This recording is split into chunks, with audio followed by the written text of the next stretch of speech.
નમસ્કાર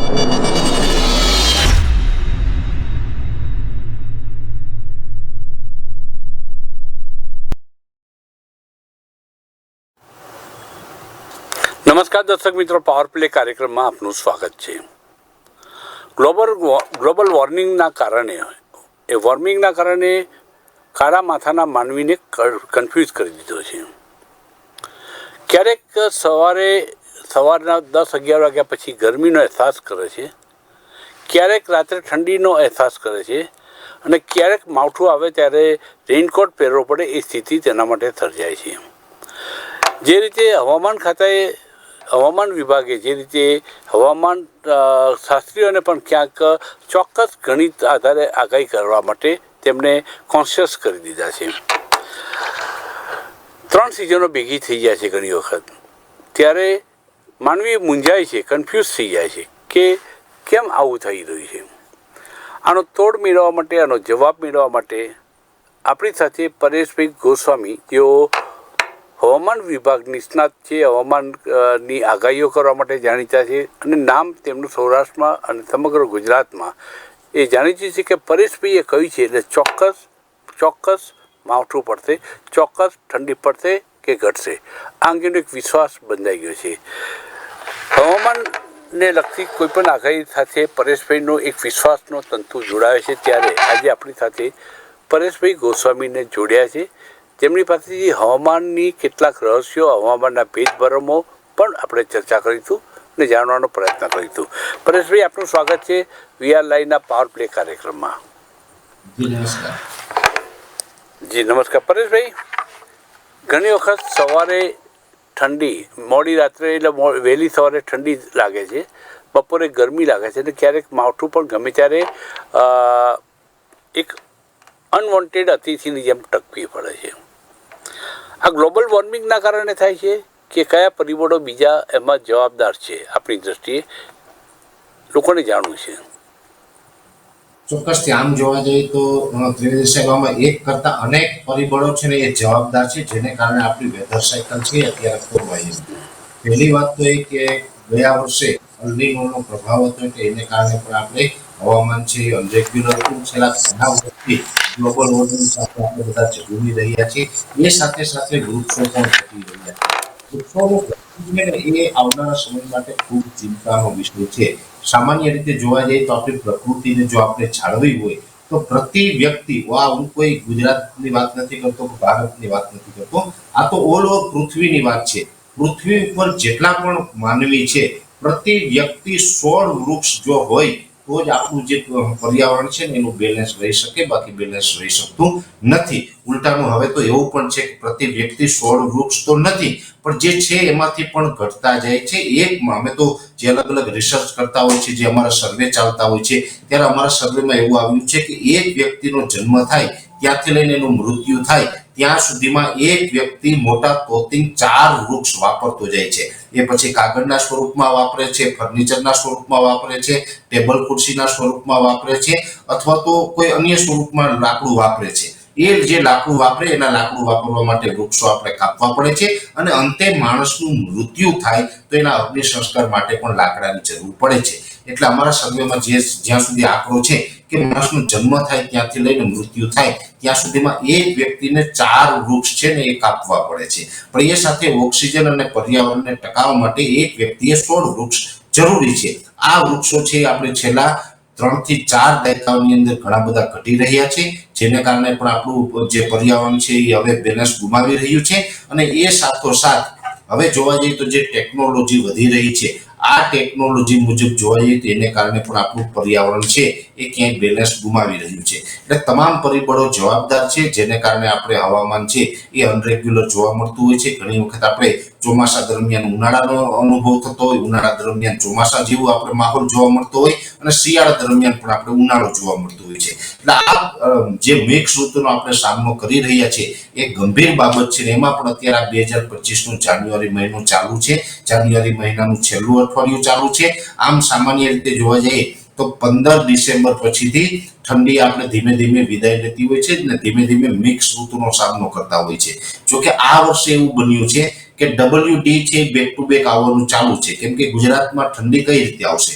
તો કે જે ઉત્તર ભારતના પહાડી પ્રદેશો છે, જેમાં જમ્મુ કાશ્મીર હોય, લેહ લદ્દાખ છે, હિમાચલ પ્રદેશ છે, ઉત્તરાખંડ છે, આ તમામ વિસ્તારો ઉપરથી જે પશ્ચિમી વિક્ષોભ એટલે કે જે WD વેસ્ટર્ન ડિસ્ટર્બન્સ પસાર થાય અને એને કારણે ત્યાં બરફ વરસાદો પડે અને એ બરફ વરસાદો ત્યાં પડે એ પછી આપણે જે ઉત્તરના પવનો એટલે આપણે બર્ફીલા ઠંડા પવનો ગુજરાત સુધી લંબાતા હોય છે ને એને કારણે ઠંડી આવતી હોય છે. સામાન્ય રીતે 15 જાન્યુઆરી પછીથી પવનની દિશાઓ છે ઉત્તરની બદલાય અને ઉત્તર પશ્ચિમની તો ઘણી વખત પશ્ચિમ દક્ષિણની પણ થઈ જતી હોય છે અને આપણે ઠંડીમાંથી ધીમે ધીમે મુક્તિ મળતી હોય છે. જો કે આ વર્ષે અત્યારે આ જાન્યુઆરી મહિનાનું છેલ્લું અઠવાડિયું ચાલુ છે, છતાં પણ અત્યારે હાલમાં પણ એક તીવ્ર ઠંડીનો રાઉન્ડ ચાલી રહ્યો છે. અત્યારે પણ જે ઉત્તરના પવનો છે અને WD વેસ્ટર્ન ડિસ્ટર્બન્સ છે એ હજુ પણ ત્યાંથી પસાર થઈ રહ્યા છે. હજુ પણ ભારે માત્રામાં ઉત્તર ભારતમાં બરફ વરસાદો થઈ રહી છે અને જાન્યુઆરી મહિના દરમિયાન તો હજુ પણ આપણા ગુજરાતની અંદર ઠંડી ચાલશે, પણ ફેબ્રુઆરીમાં પણ સારી એવી ઠંડી જોવા મળે તેવી શક્યતાઓ છે. એટલે આ શિયાળો છે ને, આ વર્ષનો શિયાળો પણ થોડોક લાંબો ચાલવાનો છે. અમે ઘણા સમયથી કહેતા આવ્યા છે. આમ જોવા જઈએ તો ગયા વર્ષે 2024 નો જે ઉનાળો હતો એ ઇતિહાસનો સૌથી લાંબો ઉનાળો થયો હતો, કેમ કે ફેબ્રુઆરી મહિનામાં જ ઉનાળાની શરૂઆત થઈ ગઈ હતી અને ફેબ્રુઆરીથી તાપમાન ઉચકાયું હતું અને ચોમાસું પણ લેટ આવ્યું હતું, જેને કારણે ઉનાળાનો જે દિવસો છે એ લંબાણા હતા અને સૌથી લાંબો ઉનાળો ગયા વર્ષે 2024માં જોવા મળ્યો હતો. આ વર્ષે એવું જોવા નહીં મળે, કેમ કે આ વર્ષે જે ઉનાળાની શરૂઆત થશે એ લગભગ 15 ફેબ્રુઆરી પછીથી અને એ પણ સામાન્ય શરૂઆત થશે. સાચી શરૂઆત તો માર્ચ મહિનાના 5 દિવસ જશે, એટલે કે 5 માર્ચ પછીથી ઉનાળાની સાચી શરૂઆત ગુજરાતની અંદર જોવા મળે તેવી શક્યતાઓ છે. એટલે હવામાનની અંદર ઘણા બધા પરિબળો જવાબદાર હોય અને એને કારણે જે ઋતુચક્ર બદલાતા હોય છે એ ઋતુચક્રની અંદર આ વર્ષે શિયાળો અને ઉનાળાનો આ ભેદ આપણે ચોક્કસથી હાલ જોવા મળે તેવું અમે અનુમાન લગાવી રહ્યા છીએ. પરેશભાઈ, એક સમય હતો કે ગાત્રો થીજવતી ઠંડીનો અહેસાસ અનુભૂતિ આપણે કરતા હતા. હજુ ગાત્રો થીજવતી ઠંડીનો અહેસાસ હજુ જોઈએ એવો થતો નથી. ઠીક છે, એકાદ બે દિવસે ઠંડી એક આવી જાય, એક લેરકી આવી જાય અને લેરકી પસાર થતા પણ વાર નથી લાગતી. આ વખતે શિયાળાના સિઝન હજુ ચાલુ છે. આપણે વાત કરી કે 15મી જાન્યુઆરી પછી એ બેકફૂટ ઉપર આવી જતો છે. હજુ શિયાળો ગયો નથી અને હજુ કદાચ લાંબો ચાલે એમ આપનું કહેવું છે. કયા કયા દિવસો હજુ શિયાળાની કાતિલ ઠંડીનો અહેસાસ સૌને કરાવશે? ગુજરાતની વાત કરજો. આમ જોવા જઈએ તો અત્યારે જે આ ઠંડીનો સામાન્ય તીવ્ર ઠંડીનો રાઉન્ડ ચાલી રહ્યો છે, આ 28 તારીખ સુધી આ ઠંડી 28 જાન્યુઆરી 2025 સુધી કન્ટિન્યુ ચાલવાની છે. 28 તારીખથી ફરીથી આપણે હાઈ લેવલના વાદળો પણ જોવા મળશે અને અમુક વિસ્તારમાં વાદળછાયું વાતાવરણ થશે, જેને કારણે ઠંડીમાંથી રાહત મળશે. એટલે લગભગ એ રાહત છે 5 ફેબ્રુઆરી સુધી મળે તેવી શક્યતાઓ છે. 4-5 ફેબ્રુઆરી આસપાસથી ફરીથી પાછી સામાન્ય ઠંડીનો રાઉન્ડ આવશે. જોકે ફેબ્રુઆરી મહિનામાં જે ઠંડીનો રાઉન્ડ આવશે એ મિક્સ ઋતુનો સામનો આપણે કરતા હશે. મિક્સ ઋતુની શરૂઆત થઈ જશે. ફેબ્રુઆરી મહિનાની 4-5 તારીખથી જે ઠંડીનો રાઉન્ડ આવશે એ નોર્મલ રાઉન્ડ હશે, એકદમ હેવી રાઉન્ડ નહીં હોય કે જેની અંદર તીવ્ર ઠંડી અથવા તો કોલ્ડ વેવનો રાઉન્ડ આવે તેવી શક્યતાઓ નથી, પણ ચોક્કસથી સામાન્ય ઠંડીનો રાઉન્ડ છે એ 4-5 ફેબ્રુઆરીથી આવી રહ્યો છે અને ત્યારે આપણે મહત્તમ અને લઘુત્તમ તાપમાન બંનેની અંદર એક અંતર મોટું થઈ જશે. સામાન્ય રીતે જોવા જઈએ તો જ્યારે પણ ઉનાળાની શરૂઆત થાય તો ડાયરેક્ટ થતી નથી. જ્યારે મહત્તમ તાપમાન એટલે કે દિવસનું તાપમાન છે એ 30 ડિગ્રી ઉપર જતું રહેશે અને જે લઘુત્તમ તાપમાન રાતનું તાપમાન છે એ થોડુંક નીચું રહેશે. એટલે ઊંચું અને નીચું તાપમાન વચ્ચે એક બહુ મોટો અંતર આવશે અને એવી રીતે ધીમે ધીમે પછી આપણે ઉનાળાની શરૂઆત થશે. એટલે ફેબ્રુઆરી મહિનો છે ને એ સંપૂર્ણપણે આપણે ડબલ ઋતુ, દિવસે ઉનાળાનો અનુભવ અને રાત્રે શિયાળાનો અનુભવ, આમ ડબલ ઋતુની અંદર ફેબ્રુઆરી મહિનો છે એ આપણે પસાર કરવો પડશે ને પછી માર્ચ મહિનાથી આપણે ઉનાળાનો અનુભવ થશે ને ઉનાળાની શરૂઆત થશે. ખાસ કરીને જોવા જઈએ તો આપણે જે થોડા સમય પહેલા જે પ્રકારે ઠંડી આવતી હતી એમ જે તમારું અનુમાન હતું કે હવે હમણાં એવી ઠંડી જોવા નથી મળતી. આમ તો ગયા વર્ષે તો ખાસ કોઈ ઠંડી જોવા પણ ન મળી હતી. આ વર્ષે જે ઠંડી છે એના કરતાં પણ ઓછી ઠંડી ગયા વર્ષે 2023-24ના શિયાળામાં આપણે જોવા મળી હતી. અને હવે અત્યારે વાત કરવા જઈએ તો છેલ્લા અનેક વર્ષથી જે ઠંડીનું પ્રમાણ ઘટી રહ્યું છે એની પાછળ પણ ગ્લોબલ વોર્મિંગ જવાબદાર છે અને બીજા નંબરની અંદર વારંવાર પ્રશાંત મહાસાગરનું ટેમ્પરેચર ઊંચું જવું, જેને કારણે અલ્નીનો સ્થાપિત થાય છે અને અલ્નીનો જ્યારે સ્થાપિત થાય ત્યારે લગભગ પૃથ્વીના મોટા ભાગના દેશો ઉપર એનો પ્રભાવ પડતો હોય છે. એનો પ્રભાવ તો છે દક્ષિણ અમેરિકા સુધી પણ પડે છે અને આપણે એશિયા ખંડમાં તો ખાસ ઇફેક્ટ કરતો હોય છે. એટલે એને કારણે આપણે જે અલ્નિનોનો પ્રભાવ હોય અથવા તો જે ગ્લોબલ વોર્મિંગ છે, આવા તમામ પરિબળો છે એને કારણે આપણે શિયાળામાં હવે ગાત્રો થઈ જતી ઠંડી છે એનો ઓછો અહેસાસ થઈ રહ્યો છે. પણ એનો મતલબ એવો પણ નથી કે હવે ભવિષ્યમાં આપણે એવી ઠંડી જોવા નહીં મળે. જ્યારે જ્યારે આ અલ્નિનો અને લાનીના વચ્ચેનું જે બેલેન્સ ગુમાવે છે અને એ જ્યારે પાછું વેધર સાયકલ ખોરવાય ને એ વેધર સાયકલ પાછી રેગ્યુલર થાય એની અંદર અમુક વર્ષોનો સમય લાગતો હોય છે. એટલે ચોક્કસથી છે આ વેધર સાયકલ અત્યારે ખોરવાયેલી છે એની અંદર અમુક સમય ચોક્કસ લાગશે, પણ ફરીથી વેધર સાયકલ રેગ્યુલર 2-5 વર્ષે થશે અને ફરીથી પાછું આપણે ગુજરાતમાં પણ એ જ ઠંડીના અનુભવ આપણે આવનારા સમયમાં પણ કરશું. એ ચોક્કસ વાત છે. ફેબ્રુઆરી અને માર્ચ એ બંને મહિનાઓ દરમિયાન માવઠાની શક્યતાઓ કેટલી છે? માર્ચમાં તો બહુ શક્યતાઓ અત્યારે દેખાતી નથી, પણ ફેબ્રુઆરીમાં ચોક્કસથી દેખાઈ રહી છે. એમાં 28 ફેબ્રુઆરી પછીથી વાદળછાયું વાતાવરણ ચાલુ થશે અને ફેબ્રુઆરીમાં બની શકે છે ફેબ્રુઆરીના પહેલા જ અઠવાડિયાની અંદર અમુક વિસ્તારોમાં સામાન્ય છૂટાછવાયા માવઠાના ઝાપટા છે એ પડે તેવી શક્યતા. બે કારણો જવાબદાર છે. આમ તો અત્યારે આપણે જોવા જઈએ તો થોડા દિવસ પહેલા આપણે જે ગરમી વધી હતી એનું કારણ હતું એન્ટી સાયક્લોન. કે એન્ટી સાયક્લોન છે રાજસ્થાનના પૂર્વ ભાગો ઉપર હતું અને એ એન્ટી સાયક્લોનને કારણે આપણે હવાઓની દિશા બદલાઈ હતી. જેમ મેં આપને જણાવ્યું એમ કે જ્યારે પણ ઉત્તરના પવનો ફૂંકાતા હોય છે એ સમયગાળા દરમિયાન ચોક્કસથી આપણા ગુજરાતમાં ઠંડુ હવા રહેતું હોય છે, ઠંડીનો માહોલ જોવા મળતો હોય છે. પણ જ્યારે પણ અરબ સાગરથી પવનો આવે અથવા તો આરબ દેશો પરથી એટલે કે ઉત્તર પશ્ચિમના પવનો ફૂંકાય છે અથવા તો દક્ષિણ પશ્ચિમના પવનો ફૂંકાય છે ત્યારે ઠંડીનું જોર ઘટતું હોય છે અને ઝાકળ ને ધુમ્મસ જેવું વાતાવરણ જોવા મળતું હોય છે. એવી જ રીતે એક એન્ટી સાયક્લોન હતું. એ એન્ટી સાયક્લોનના પ્રભાવને કારણે હમણાં થોડા દિવસ સુધી ગુજરાતનું હવામાન બદલાયું હતું. જો કે ફરીથી પાછું 23 તારીખ એટલે પરમ દિવસે ફરીથી પાછું ઠંડીનો ચમકારો પણ આવ્યો છે. 28 તારીખ સુધી આ ઠંડીનો ચમકારો રહેવાનો છે અને આ જે એન્ટી સાયક્લોન પસાર થયું છે એન્ટી સાયક્લોન અત્યારે બંગાળની ખાડીની અંદર પણ એક સિસ્ટમના ભાગ રૂપે સક્રિય છે. જ્યારે પણ સાયક્લોનિક સર્ક્યુલેશન અને એન્ટી સાયક્લોન આ બંને વિરુદ્ધાભાસ છે. અમે જ્યારે પણ આગાહી કરતા હોય કે સાયક્લોનિક સર્ક્યુલેશન છે, જો કોઈ સાયક્લોનિક સર્ક્યુલેશન છે તો એ હવાનો ચક્રાઓ છે એ ઘડિયાળની વિરુદ્ધ દિશામાં ફરતો હોય એટલે એને એન્ટી ક્લોક કહેવામાં આવે છે. પણ જ્યારે એન્ટી સાયક્લોન છે એ ઘડિયાળની દિશામાં ફરતું હોય છે એટલે એન્ટી સાયક્લોન કહેવામાં આવે છે. એન્ટી સાયક્લોન જ્યારે બને ત્યારે હાઈ પ્રેશર થતું હોય છે અને સાયક્લોનિક સર્ક્યુલેશન બને તો લો પ્રેશર થવાના ચાન્સ હોય છે. અત્યારે જે એન્ટી સાયક્લોન આગળ વધી ગયું છે એ હાઈ પ્રેશરના સ્વરૂપમાં વધ્યું છે, પણ બંગાળની ખાડીમાં જઈ અને એને જે દિશા હતી જે અત્યારે આમ જોવા જઈએ તો ગુજરાતમાં તો નૈઋત્યનું ચોમાસું પૂર્ણ થઈ ગયું, શિયાળો ચાલી રહ્યો છે, શિયાળો પણ પૂર્ણ થવામાં છે. પણ જે દક્ષિણ ભારત અને બંગાળની ખાડીમાં અમુક જે વરસાદી સિસ્ટમો અત્યારે બની રહી છે એ વરસાદી સિસ્ટમોને એન્ટી સાયક્લોનને કારણે ગુજરાત તરફ ધક્કો લાગી રહ્યો છે અને એને કારણે આ એન્ટી સાયક્લોન બંગાળની ખાડીથી જે વરસાદી સિસ્ટમને ધક્કો મારીને ગુજરાત સુધી એની ટ્રફ છે એટલે કે વાદળો છે એ ધકેલી રહ્યું છે. એ વાદળો લગભગ 28 તારીખથી ધીમે ધીમે આવવાનું ચાલુ થશે એટલે ગુજરાતમાં વાદળછાયું વાતાવરણ અમુક વિસ્તારમાં થવાનું ચાલુ થઈ જશે અને ફેબ્રુઆરી મહિનાના પહેલા અઠવાડિયામાં વધુ પડતા વાદળનો જમાવડો થાય તો માવઠાના પણ ચાન્સ દેખાઈ રહ્યા છે. એમાં બે વાત છે, જ્યારે 750 HPA લેવલે જો ભેજ આવશે ત્યાં વાદળો હશે તો પણ માવઠાની શક્યતાઓ છે અને 850 HPA લેવલે જો વાદળ હશે તો પણ માવઠું થઈ શકે છે. પણ જો હાઈ લેવલના વાદળો હશે તો માવઠાની શક્યતાઓ ઓછી. એટલે કે જો 500 HPA લેવલ કરતાં પણ ઊંચા વાદળો બંધાશે તો માવઠાની શક્યતાઓ ઓછી છે. પણ અત્યારે મને જે દેખાઈ રહ્યું છે ત્યાં સુધી લગભગ 700 HPA લેવલે વાદળ અને ભેજનું પ્રમાણ આવે તેવી શક્યતાઓ છે ને એને કારણે ફેબ્રુઆરી મહિનાના પહેલા અઠવાડિયામાં રાજ્યના અમુક વિસ્તારોની અંદર માવઠું થાય તેવી શક્યતાઓ છે. જો એ માવઠું થશે તો પણ જે મધ્ય ગુજરાત, મધ્યપ્રદેશ બોર્ડર લાગુ વિસ્તાર અને દક્ષિણ ગુજરાતના વિસ્તારોને વધુ પ્રભાવિત કરે તેવું એક અમારું બેઝિક અનુમાન છે. અત્યારે ગુજરાત માટે ખાસ હું સવાલ પૂછું છું. ઉનાળો કેવો રહેશે પરેશભાઈ ગુજરાત માટે?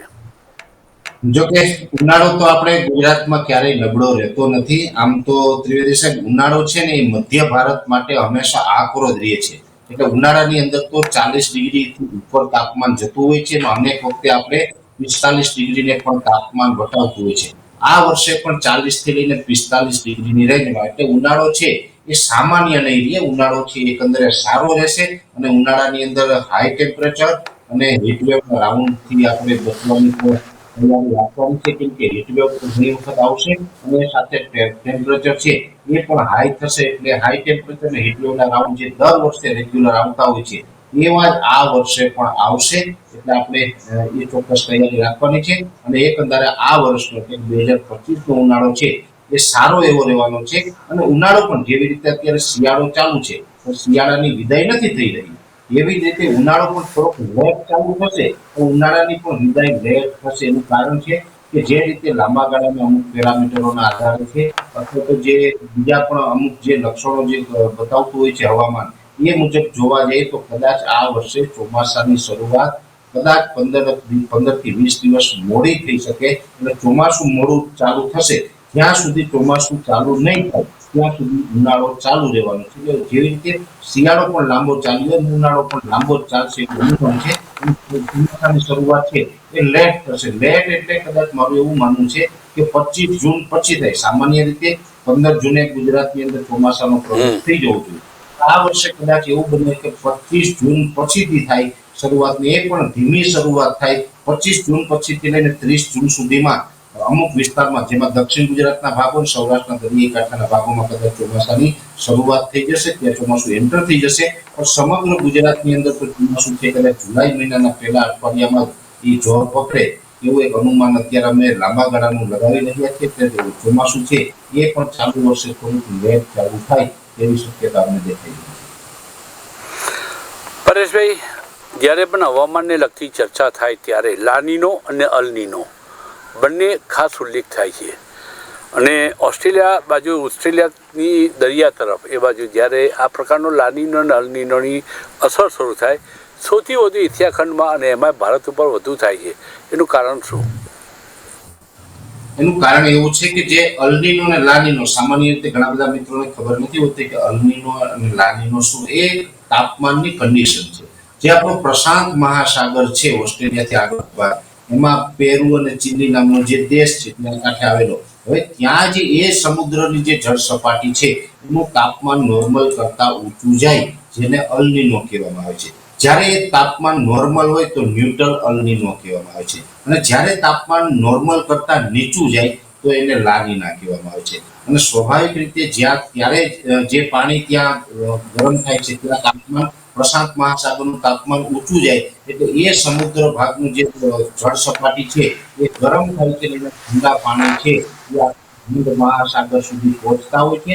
હિંદ મહાસાગર સુધી જો ઠંડા પાણી પહોંચી જાય તો પછી ત્યાં ટેમ્પરેચર ડાઉન થાય ને ત્યાં પછી આપણે કોઈ સારી એવી વરસાદની સિસ્ટમો બની શકતી નથી. એટલે ખાસ કરીને એશિયા ખંડમાં અને ભારતની અંદર આ રીતે આની એક ઇફેક્ટ થતી હોય ને એમાં પણ ભારતની અંદર જે વરસાદ આવવાના માર્ગ છે માત્ર બે છે, એક અરબ સાગર અને એક બંગાળની ખાડી. કોઈ પણ વરસાદની સિસ્ટમ હશે એ કાં તો અરબ સાગરમાં બનશે કાં તો બંગાળની ખાડીમાં બનશે. બીજો કોઈ એવો વિકલ્પ નથી કે ભારતની અંદર વરસાદ આવે. અને અરબ સાગર અને બંગાળની ખાડી છે એ હિંદ મહાસાગર ઉપર નિર્ભર છે. એટલે કે જેમ આપણે જણાવ્યું કે અલનીનો અને લાનીનો એ પ્રશાંત મહાસાગરની તાપમાનની કન્ડિશન છે, એવી રીતે જે આપણો હિંદ મહાસાગરનું તાપમાનની કન્ડિશન છે એને આઈઓડી કહેવામાં આવે છે. આઈઓડી નું ફૂલ ફોર્મ થાય ઇન્ડિયન ઓશન ડાયપોલ.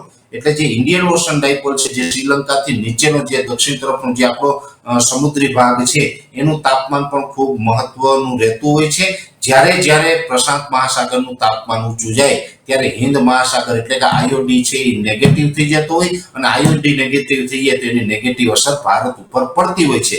એટલે ખાસ કરીને અલનીનો અને લાનીનો છે એ આ રીતે ભારતને અને આપણા ગુજરાતને અસર કરતા હોય છે. ને એમાં ખાસ કરીને જે ચોમાસા દરમિયાન વધુ અસર એની અલનીનો અને લાનીનોની આપણે જોવા મળતી હોય છે. ત્રિવેદીભાઈ, પરેશભાઈ, હવામાનની આગાહીઓ જ્યારે હવામાન શાસ્ત્રીઓ કરતા હોય છે, આપ કરતા હો છો, કઈ કઈ બાબતો ઉપર આધારિત હોય છે, કઈ બાબતોની ચોકસાઈ કરતા હોય છે?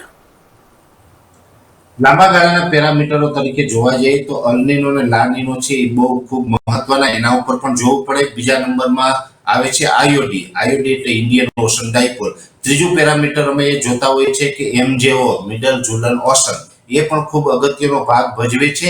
એની સાથોસાથ જે સેટેલાઇટના માધ્યમથી જે એન્ટી સાયક્લોન અને સાયક્લોનિક સર્ક્યુલેશન બને અને કોઈ વરસાદી સિસ્ટમો બનવા માટે અનુકૂળ ત્યાં હવામાન ઊભું થાય એ જોવાનું રહેતું હોય છે. ને એ સાથોસાથ હોય છે ભેજ. જેવી રીતે જોવા જઈએ તો નૈઋત્યનું ચોમાસું છે એ જેવી રીતે દેશમાં શરૂઆત થાય સૌ પ્રથમ એની કેરળમાં એની એન્ટ્રી થતી હોય છે. હવે કેરળમાં ચોમાસાની એન્ટ્રી થાય તો આના પણ એક ચોક્કસ નિયમ બનાવેલા છે. કેરળની અંદર ટોટલ 14 સેન્ટર નક્કી કરવામાં આવેલા છે, જેમાં કોચી હોય, એર્ણાકુલમ હોય, તિરુવનંતપુરમ છે, તિરુવલ્લેલી છે વગેરે. ટોટલ 14 સેન્ટર છે. એ 14 સેન્ટરમાંથી 50% કરતા વધારે સેન્ટરની અંદર 15 મે પછી ગમે ત્યારે સતત 2 દિવસ સુધી 2 મિલીમીટર કરતા વધારે વરસાદ પડવો જોઈએ. આ એક પહેલો ક્રાઇટેરિયો ગણવામાં આવે છે ભારતના ચોમાસાનો. એ પછી બીજો ક્રાઇટેરિયા છે કે ત્યાં કેરળના સંપૂર્ણ દરિયાકાંઠે પશ્ચિમના પવન ફૂંકાવા જોઈએ અને કેરળના દરિયાકાંઠે પવનની સ્પીડ KT ની હોવી જોઈએ. હવે જે મિટિયોલોજી એટલે કે અમારા હવામાનની ભાષામાં જે અમે 15 KT કહીએ એટલે સામાન્ય રીતે 35 કિલોમીટર પ્રતિ કલાકની ઝડપ ગણાય. એટલે 15 KT 35 કિલોમીટર પ્રતિ કલાકની ઝડપે પવન ફૂંકાવવો જોઈએ. અને ત્રીજો ક્રાઇટેરિયો છે OLR. OLR નું ફૂલ ફોર્મ થાય outgoing long wave radiation. Outgoing long wave radiation એ છે કે જે સામાન્ય દિવસમાં જે સૂર્યપ્રકાશ જમીન ઉપર પડે અને એ પછી સૂર્યપ્રકાશનું રિફ્લેક્શન થતું હોય છે એ 300 G કરતા વધારે હોય. પણ જ્યારે 300 G થી ઘટી અને ચોમાસું બેસે ત્યાં વાદળછાયું વાતાવરણ થાય એટલે 200 G સુધી OLR આવે તો એ ત્રીજો ક્રાઇટેરિયો ફૂલફિલ થયો ગણાય. આ ત્રણેય ક્રાઇટેરિયા પૂર્ણ થાય પછી ચોમાસાની ત્યાંથી શરૂઆત થઈ ગણાય. એવી જ રીતે ચોમાસું ધીમે ધીમે આગળ વધતું હોય ત્યારે OLR અમે દરેક સેન્ટરમાં અમારે માપવાના હોય છે.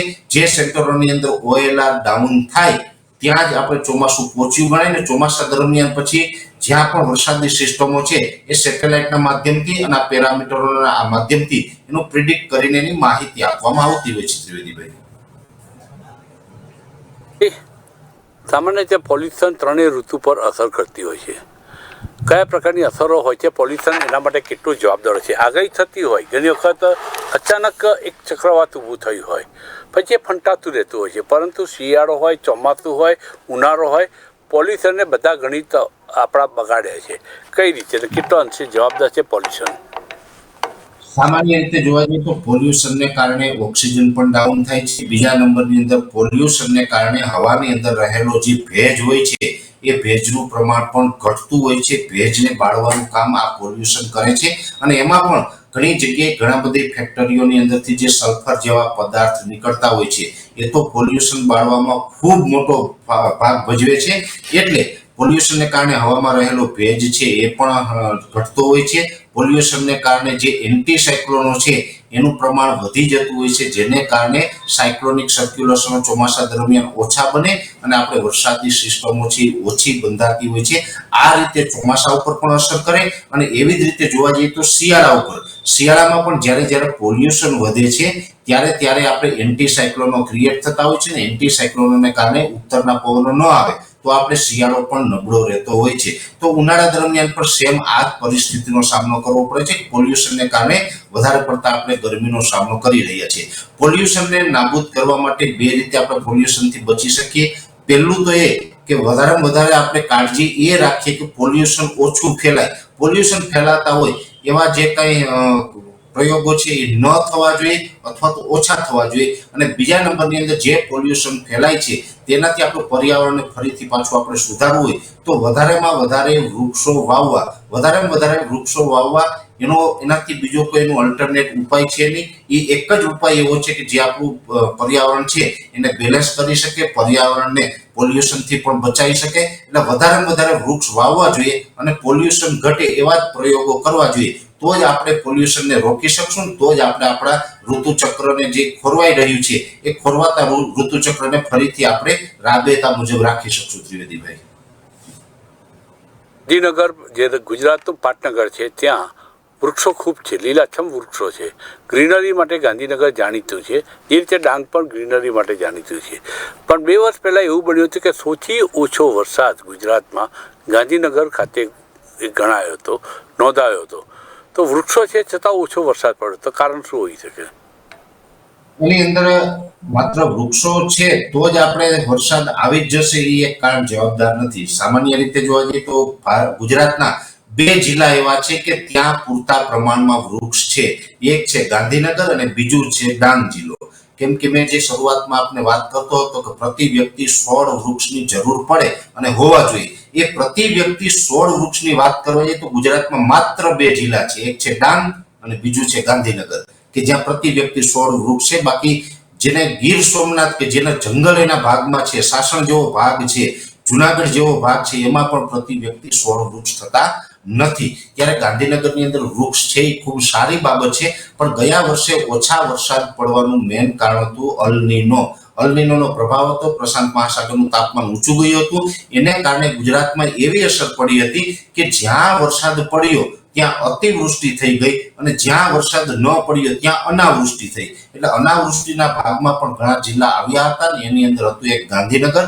એટલે જે અલનીનોનો પ્રભાવ હતો એને કારણે ગયા વર્ષે ઓછા વરસાદો પડ્યા. અને સામાન્ય રીતે આ વખતે જોવા જઈએ તો છેલ્લા 2 વર્ષથી જે આપણી વેધર સાયકલ ખોરવાય છે એને કારણે વરસાદી સિસ્ટમોના ટ્રેક પણ ચેન્જ થયા છે.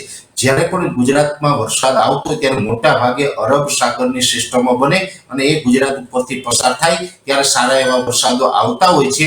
પણ જ્યારે બંગાળની ખાડીની સિસ્ટમ બને તો એનો લાભ ગુજરાતને ઓછો મળતો હોય છે. ગુજરાતમાં એ સિસ્ટમ આવતી નથી, કેમ કે બંગાળની ખાડીની સિસ્ટમો છે એ જ્યારે બંગાળની ખાડીમાં થઈને છત્તીસગઢ ઉપર થઈ અને મધ્યપ્રદેશ ઉપર આવે તો મધ્યપ્રદેશ ઉપર થઈ અને પછી ઉત્તર તરફ યુપી અને રાજસ્થાન તરફ નીકળી જતી હોય છે. પણ છેલ્લા 2-3 વર્ષથી જે આ અલનીનો અને બીજી જે સાઈડ ઇફેક્ટો આવી છે હવામાનની, એની અંદર ખાસ કરીને આના ટ્રેક ચેન્જ થયા છે, જેને કારણે બંગાળની ખાડીની સિસ્ટમ છે એ ત્યાંથી મધ્યપ્રદેશથી ઉત્તર તરફ જવાને કારણે બદલે એ સિસ્ટમો છે એ ગુજરાત તરફ આવી રહી છે. એટલે સૌરાષ્ટ્ર અને દક્ષિણ ગુજરાતના ભાગોની અંદર વરસાદો વધારે પડી રહ્યા છે અને મધ્ય ગુજરાતની અંદર વરસાદનું પ્રમાણ ઘટ્યું છે. સુરેશભાઈ, 2025માં હવામાનને લગતી મોટી આગાહીઓ 3 કહેવામાં આવે, 3 આગાહીઓ કરો તો શું આગાહીઓ છે? સૌથી મોટી આગાહી તો એ જ કહી શકાય કે આ વર્ષે થોડુંક ચોમાસું છે એ લેટ ચાલુ થઈ શકે છે. એટલે આ સૌથી મોટા સમાચાર આ છે કે જેને આપણે અત્યારે શોકિંગ ન્યૂઝ પણ ગણી શકીએ અને ખાસ કરીને ગુજરાતના ખેડૂતો જેને આપણે જગતનો તાત કહીએ છીએ એના માટે દુઃખના સમાચાર પણ ગણી શકાય કે ચોમાસું થોડુંક લેટ ચાલુ થશે. અને બીજું એ છે કે જે રીતે દરિયાઈ સપાટીનું તાપમાન ઊંચું જઈ રહ્યું છે, આ વર્ષે પણ ઉનાળો થોડોક લાંબો ચાલશે. ચોમાસાની શરૂઆત મોડી થશે તો દરિયાઈ જળ સપાટી છે એ ગરમ થશે અને ગરમ જળ સપાટી થશે તો એક સાયક્લોન પણ 2025માં આવી શકે છે અને ચોમાસાની શરૂઆત સાયક્લોનથી પણ થઈ શકે છે. એટલે આ બીજા સમાચાર એ છે કે સાયક્લોન આવી શકે છે. અને ત્રીજા સમાચાર મોટી આગાહી એ ગણી શકાય કે 2025નું ચોમાસું ભલે લેટ ચાલુ થાય, ભલે કદાચ એકાદું સાયક્લોન પણ એમાં આવી જાય, છતાં પણ ખેડૂતો માટે ઉત્પાદનની દ્રષ્ટિએ સારું રહેશે. કેમ કે મધ્ય ભાગો જે ચોમાસાના હોય છે, ચોમાસું લેટ ચાલુ થાય પણ ચાલુ થઈ ગયા પછી જે એની સાયકલ હોય છે એ રાબેતા મુજબની રહેશે. ભલે જુલાઈમાં કદાચ ચાલુ થાય તો જુલાઈ અને ઓગસ્ટ મહિનો છે એ ખૂબ સારા રહેશે, જેને કારણે ગુજરાતના ખેડૂતોને ઉત્પાદનની દ્રષ્ટિએ પણ સારું રહેશે. ઘણી વખત એવું બનતું હોય કે ચોમાસું લાંબુ ચાલે ને તો પણ જે એનો તૈયાર થઈ ગયેલો પાક હોય હાર્વેસ્ટિંગ ટાઈમે બગડતો હોય છે અને નુકસાની આવતી હોય. આ વખતે એવું કદાચ થશે નહીં. એટલે ચોમાસા દરમિયાન વરસાદ પણ મધ્યમ અને સારા થશે, ચોમાસું લેટ થશે અને એક છે સાયક્લોન. આ ત્રણેય સમાચાર છે હવામાનની દ્રષ્ટિએ 2025માં મોટા હું મારી દ્રષ્ટિએ ગણું છું. પરેશભાઈ, ખૂબ ખૂબ આભાર. રિયા લાઈવના દર્શક મિત્રોને આપે ખૂબ સારી માહિતી આપી. ફરી મળતા રહીશું આ જ રીતે. અત્યારે રજા આપશો. નમસ્કાર.